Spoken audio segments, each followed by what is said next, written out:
I have a kind of new one that got released, a new article, a new product that got released this morning or announced this morning. I saw you like firing away at your keyboard over this, and I have no idea what you're talking about, but it has something to do with ChromeOS. Okay, so I'll fill me in. I'll go in here. This was something Adam sent us this morning, and at first I was like, neat. And then I read it and I was like, I actually find this wildly interesting. And like this I think is really, really cool. And I kind of have a hot take on it, which I think what makes it that neat, but I'll explain it a little bit more here. So HP is creating a Chrome OS desktop. They're calling it the Chrome AiO desktop, which means all in one. Oh God. I put a picture here. I'm going to try and explain it. Tell me if you think this sounds nice. Imagine the first Google Home as a cone, and then on top of that is almost like an iPad, so a screen. So we have essentially imagine an all-in-one desktop where it is the base is like a fabric-covered cone speaker, and then there's a large screen tablet-looking thing on top. Oh, it rotates. It rotates, portrait to landscape, and it has a webcam, and it also has a wireless keyboard and mouse. So this is a Chrome OS-based desktop. It is, real quick, I'm going to go over specs, but I think I just have like, I'm just really interested in this because I think Chrome OS and Chromebooks in general are super interesting and like kind of revolutionary in a weird way. So it is 21.5-inch, 1080 IPS touchscreen that rotates from landscape to portrait. We mentioned that. You can either get a dual-core Pentium Gold or a Core i3, 16 gigs of user expandable RAM, and an SSD up to 256. Now, let's just remember, specs on Chrome OS and like Chromebooks in general are pretty low because they don't take a lot of computing power. If you're using them, it's generally all web-based stuff. Yes. And like apps because it uses the Play Store. So, but okay, so I just want to look at the price real quick. Yeah. $600. So $600 for a desktop with a 21-inch 1080p touchscreen is like kind of nice, solid. You said Pentium Gold, dual-core Pentium Gold or a Core i3 is definitely on the lower end, but then 16 gigs and a 256 gig SSD is on the higher end. So, 16 gigs is on the higher end, 256 SSD is like mid. Definitely, I would call that lower end. SSD, if it was like NVMe, or actually, it just listed SSD. I don't know what.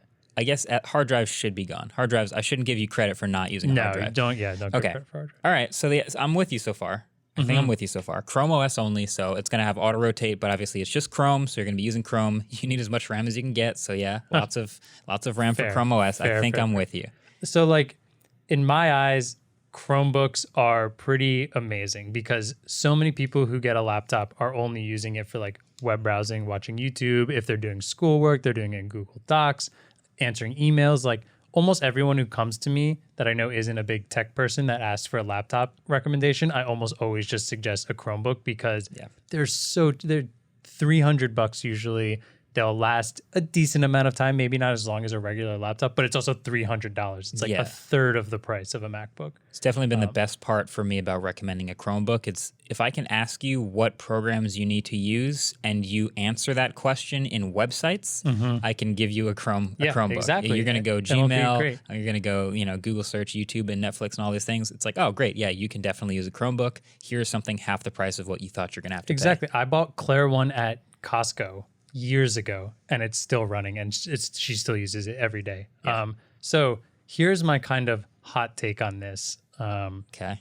All right. I think this might make a lot of people mad, which is kind of why it's a hot take, but excited. Just hear me out here. Okay. I think this pulls off the category the newest iMacs tried to get into better than the newest iMacs. So like, let's think about how Apple sold the latest iMacs, right? We did those bright colors. They were an all-in-one stand with their screen. They sold this as, this is a computer we want you to put as a family computer in the common areas of your house, your living room, your kitchen, your family room, stuff like that for the family to use.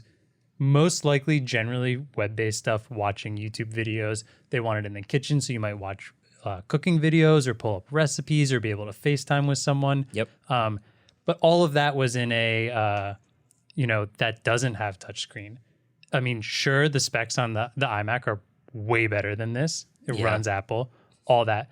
But I don't think that's all needed for the thing it's trying to sell it as. This is a good looking, It looks good. It looks like it could run for like in your family room, whatever. It's not sticking out like a sore thumb like a big desktop tower is. It has touchscreen and rotate, so it's easy for video calls or pulling up long recipes or something like that in your kitchen. It has a wireless keyboard and mouse, nice and easy. Looks like it has a speaker on the base. To me, this looks like an easier and most of all, way cheaper. I'd much rather pay $600 to put this in my kitchen and be like a dedicated, I'm in the kitchen, I'm using it to video call. You could FaceTime. Sure, yeah. You could FaceTime. Video call, I'm using it for recipes. I'm using it to just like watch videos or something like that while I'm in my kitchen. This looks like it pulls that off better than the iMac. You know what? You swayed me. You sold me. I think I buy it. The only interesting thing... Yeah, one more thing? I have one more argument. Okay. It also uses Android apps via the Play Store, so this is a way better thing for smart home control in your living room and your kitchen, stuff like that. You can download it obviously has Google Assistant, and you can download all your different smart home control apps in it. So now you have a rotating or whatever touchscreen in your living room and your kitchen that you're now controlling your lights, you're controlling your Nest, you're controlling all your general smart home stuff through that, looking at your Nest cameras and stuff like that. Yeah. Yeah, it's funny. When I remember reviewing the iMac and thinking like, oh, Apple is very, very almost hell-bent on making sure we understand that this is not just a normal computer. It's supposed to be your family room, everyday, multi-purpose, like friendly computer. And I actually like the way this one looks better, I think. It's got the fabric on the stand, then it's got black bezels, and it actually rotates, which is really interesting. I don't know exactly what I would rotate my desktop to portrait for all the time, but the fact that you can do it is cool. In some of those scenarios, like say a recipe, for example, now I'm getting more screen real estate because a recipe doesn't really benefit from lengthwise real estate, but if you have a list of ingredients, you are benefiting there. Or some people even like it better for like video calls. Yeah. It sometimes portrait is a little different, especially if you're video calling someone on a phone. It's just that's going to be the standard aspect ratio or whatever that they're probably using anyways. So it fits better. The one thing I would still give the advantage to Apple for, and this is kind of something they continually do anyway in all of their budget products, is it's overpowered to the point where it's just going to be way more future-proof than anything else in its class. Now, the iMac is still $1,000. It's still more expensive than this. But if I were to bet which one is going to get software updates and run smoothly for longer, it's definitely the iMac. Kind of the same way the iPhone SE is like an impressive chip in an older body, but it's going to get software updates and run smoothly probably just as long, if not longer, than any other Android phone in its price category. So it's kind of about what you want, but I buy your hot take. That's much better than my hot take with Fahrenheit last time.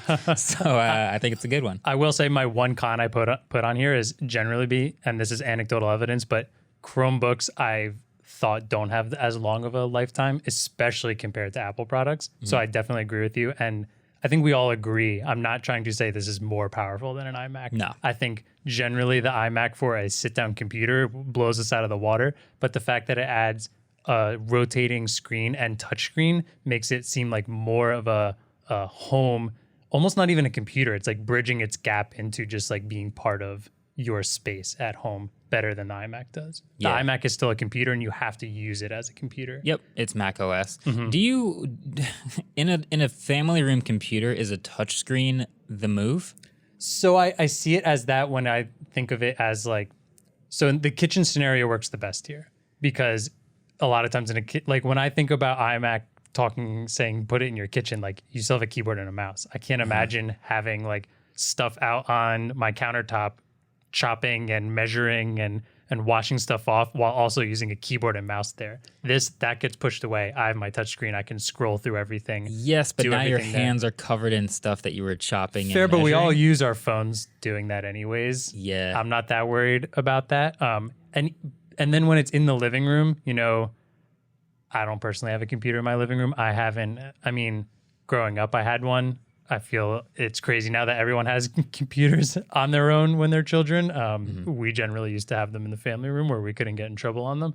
But having in a family room and still having the ability to control your music or control your smart home stuff by just like walking past the desk and pressing a couple buttons on the screen. Yeah. That does feel like it integrates a tad better than an iMac. Makes sense. I like it. Well, I'm gonna keep an eye out for it. I don't know that we're gonna end up getting one, but I kind of like that there are ChromeOS desktops out there now. I'm really terrible, pumped for it, actually. terrible name, absolutely awful name.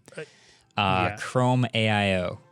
Is that how you say it? HP Chrome AI. I'm guessing it's literally just the letters AIO. IO.